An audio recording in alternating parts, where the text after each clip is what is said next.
সুস্থ থাকার জন্য পর্যাপ্ত পরিমাণ সবজি খাওয়া আমাদের জন্য খুবই জরুরি। আমরা অসুস্থ হওয়ার পর সুস্থ হওয়ার চেষ্টা করি, কিন্তু সুস্থ থাকার পর্যন্ত অসুস্থ যেন না হয় সে চেষ্টা কিন্তু কেউ কখনোই করি না। আসসালামু আলাইকুম। কাছে বা দূরে যে যেখান থেকে আমার ভিডিওটা কন্টিনিউ করছেন সবাইকে আমার নতুন ভিডিওটা দেখার জন্য আমন্ত্রণ জানাচ্ছি। বাই দ্য ওয়ে, আজকের রেসিপি মিষ্টি কুমড়া ভাজি। খুবই হেলদি একটা খাবার। আপনার মিষ্টি কুমড়া আমাদের স্কিনের জন্য ভালো, আমাদের চুলের জন্য ভালো, আমাদের ওজন কমাতে হেল্প করে এবং সুস্থ থাকতে অনেক বেশি ভূমিকা পালন করে। তো যাই হোক, প্রচণ্ড গরম চলতেছে, চর্বি জাতীয় খাবার কম খাওয়ার চেষ্টা করুন, বেশি বেশি করে সবজি খাওয়ার চেষ্টা করবেন। এখানে আমি তেল দিয়েছি, তেলের ভিতর কাঁচামরিচ পেঁয়াজটা কিছুটা সময় ভেজে নেব। ভেজে নেওয়ার পর আমি মিষ্টি কুমড়াটা দিয়ে দেবো। মিষ্টি কুমড়াটা কিন্তু অবশ্যই কাটার আগে ধুয়ে নেবেন। যে কোনো সবজি কাটার আগে ধুয়ে নেবেন, তারপরে কাটবেন, তাহলে সবজির যে পুষ্টিগুণটা সেটা কিন্তু নষ্ট হবে না। তো মিষ্টি কুমড়াটা দেওয়ার পর আমি কিছুটা সময় একটু নাড়াচাড়া করে নেব। এইখানে মশলার ব্যবহার হবে না বললেই কিন্তু চলে, একদম কম, খুবই কম মশলায় এই ভাজিটা আমি করে দেখাবো।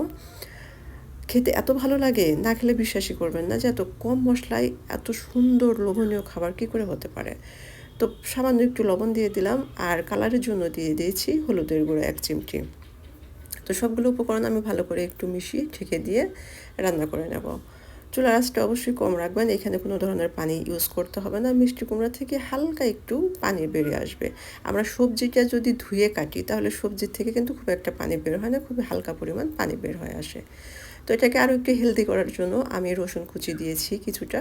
তো রসুন কুচিটা কিন্তু আমি আগে দিইনি, তাহলে ওভার কুক হয়ে যাবে, এর জন্য আমি পরে দিয়েছি। রসুন কিন্তু আমাদের শরীরের জন্য খুব ভালো অ্যান্টিবডি, খুব ভালো কাজ করে। তো রসুন খাওয়ার চেষ্টা করবেন।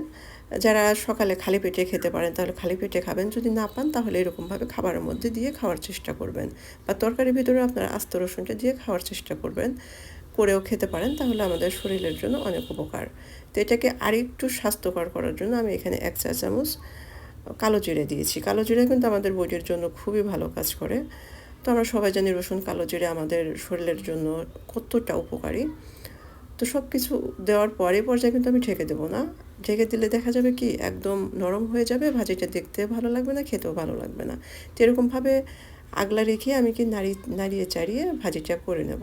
তো এটা কিন্তু সিদ্ধ হয়ে গেছে, দেখছেন। দেখতেও যেরকম সুন্দর, খেতেও কিন্তু খুবই ভালো। এটা আপনি পরোটার সাথে খেতে পারেন, ব্রেকফাস্টে বা ডিনারে রুটির সাথে খেতে পারেন, লাঞ্চে গরম ভাতের সাথে খেতে পারেন, বা যারা ওজন কমানোর ট্রাই করছেন তারা আপনার রাত্রে এই ভাজিটার সাথে একটা ডিম দিয়ে খেতে পারেন, তাহলে ওজনটা আপনাদের খুবই তাড়াতাড়ি কমে যাবে।